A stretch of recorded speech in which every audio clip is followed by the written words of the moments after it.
بسم اللہ الرحمن الرحیم الحمدللہ رب العالمین والصلاة والسلام علی سید الانبیاء والمرسلین۔ الحمدللہ عز و جل تجوید کے ساتھ قرآن پاک کو پڑھنا سیکھ رہے تھے۔ سبق نمبر 18 تک ہم نے پڑھ لیا تھا۔ آج انشاءاللہ عز و جل سبق نمبر 19 پڑھیں گے۔ سبق نمبر 19 ہے زائد الف۔ زائد الف آپ نے دیکھا ہوگا قرآن پاک میں بعض حروف کے اوپر کچھ حروف میں الف آتا ہے اور الف کے اوپر گول دائرہ ہوتا ہے، ٹھیک ہے نا۔ الف کے اوپر گول دائرہ ہوتا ہے، اس الف کو ہم زائد الف کہتے ہیں، اور جب ہم نے اس حرف کو اس لفظ کو پڑھنا ہے تو پھر ہم اس الف کو نہیں پڑھیں گے۔ یہ آپ نے بات یاد رکھنی ہے کہ ہم نے ہر اس الف کو نہیں پڑھنا جس کے اوپر دائرہ آ جائے۔ یا بعض قاعدوں میں اگر آپ نے دیکھا ہوگا تو اس میں کراس کا نشان بھی ہوتا ہے الف کے اوپر، اس الف کو بھی ہم نہیں پڑھیں گے۔ سبق آپ پڑھتے ہیں۔ بسم اللہ الرحمن الرحیم۔ اب دیکھیں پہلا ہی لفظ ہے افا۔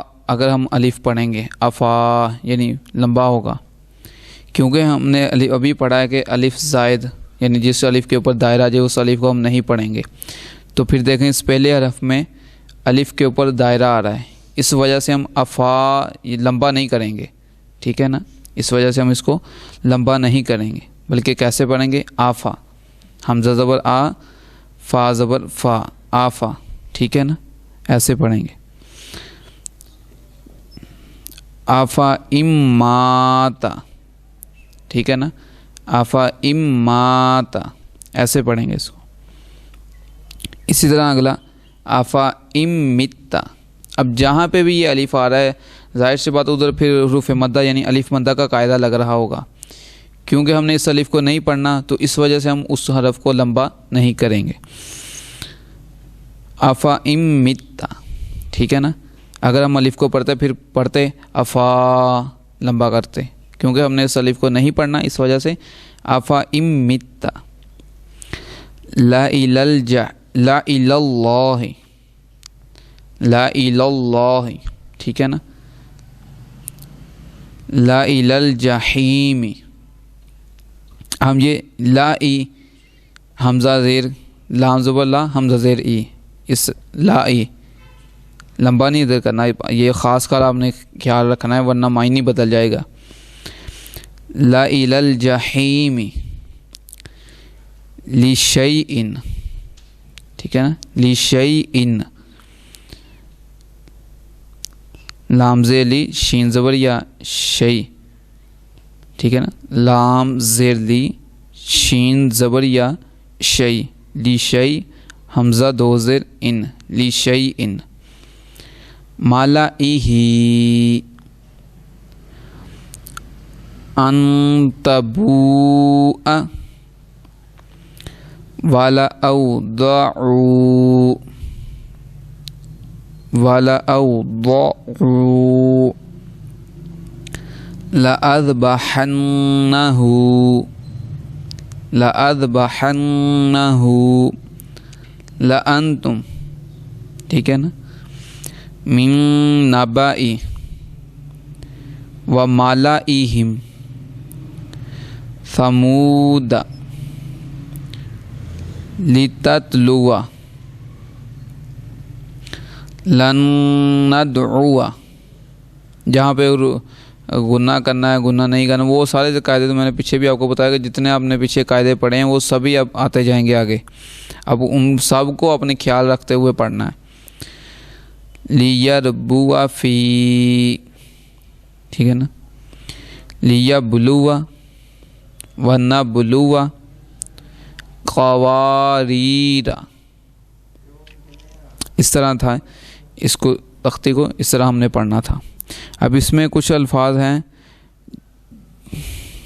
وہ آپ کو ذہن میں رکھنے پڑیں گے۔ ان کا قاعدہ یہ ہے کہ ان الفاظ کو اگر ہم نے پڑھ کے فوراً ہی اس سے اگلا حرف پڑھنا ہے، یعنی جہاں پہ بھی یہ قرآن پاک میں آ رہے ہیں اس لفظ دو ہی باتیں ہیں، یا تو ہم نے وہ لفظ پڑھ کے ساتھ ہی اگلا پڑھنا ہے، یا تو ہم یہ ہے کہ ہم اس کو پڑھ کے رک جائیں گے، دو ہی صورتیں ہیں، یا رکیں گے یا نہیں رکیں گے۔ اگر ہم نے اس لفظ کو یعنی الف زائد والے لفظ کو ہم نے پڑھ کے رکنا ہے تو پھر ہم اس الف کو پڑھیں گے۔ اگر ہم نے اس لفظ کو الف زائد والے لفظ کو جو ہم ابھی پڑھیں گے، اگر ہم نے اس کو پڑھ کے رکنا ہے تو پھر ہم اس الف کو پڑھیں گے، یعنی اس ظاہر ہے اس میں حروف مدہ کا قاعدہ لگ رہا ہوگا، حروف مدہ ہم نے یعنی اس الف کو ہم نے پڑھنا ہے، اس کو لمبا کر کے پڑھیں گے، یوں سمجھ لیں۔ اور اگر ہم نے اس کو پڑھ کے نہیں رکنا، ساتھ ہی اگلا پڑھنا ہے تو پھر ہم اس الف کو نہیں پڑھیں گے۔ اب ہم یہ 6 الفاظ ہیں، آپ نے ان کو یاد رکھنا ہے۔ اب ہم ان 6 کو پڑھتے ہیں، ٹھیک ہے۔ اگر میں نہیں رکوں گا تو پھر کیسے پڑھوں گا؟ لیکن الظنون الرسول السبیل قواریر آنا، ٹھیک ہے نا، پھر ایسے پڑھوں گا۔ اور اسی تختی میں کچھ ایسے الفاظ ہیں جس میں الف آ رہا ہے لیکن وہ الف زائد نہیں ہے کیونکہ ان کے اوپر دائرہ نہیں ہے۔ یہ صرف ہمیں پہچان کے لیے انہوں نے دیے ہوئے ہیں کہ آپ کو پتہ چلے کہ الف زائد کون سا ہوتا ہے، ان کے اوپر دائرہ نہیں ہے۔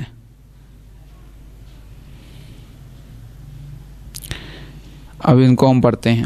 علیکم الانامل اناسی انابو للانام من اناب، ٹھیک ہے نا۔